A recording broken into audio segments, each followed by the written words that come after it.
мобильности, дало мне новые знания, в университете приняли прекрасно, адаптироваться было несложно. Кымняется, да, парндар. Всем привет, меня зовут Макеев Ферхан Рамазанұлы, я являюсь студентом 4-го курса Академии гражданской авиации, учусь на профессию обеспечения авиационной безопасности. И сегодня я расскажу вам про академическую мобильность. Про возможность я узнал через сайт и через преподавателей. Они мне подсказали, поскольку у нас есть международный отдел в академии, и мне сказали, что есть такая возможность. Я выбрал Эскишехирский технический университет в Турции, поскольку он мне показался по душе. Особой разницы нет, и у нас в Казахстане, и в Турции кредитная система, но единственное различие в том, что в Турции можно выбирать преподавателей и предметы, и количество кредитов, которые ты будешь учить за один семестр.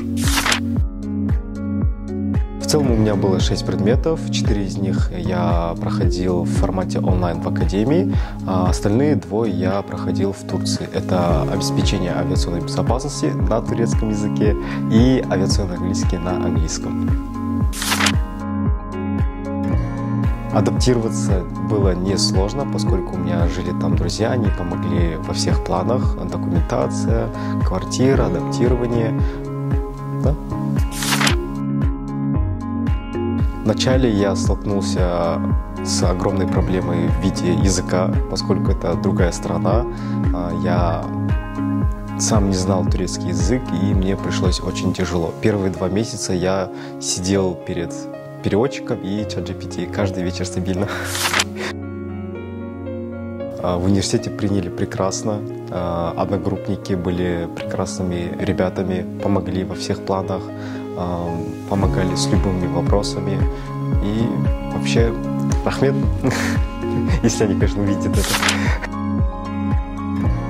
Из жизни в Турции больше всего запомнилось это времяпровождение с друзьями, с однокурсниками,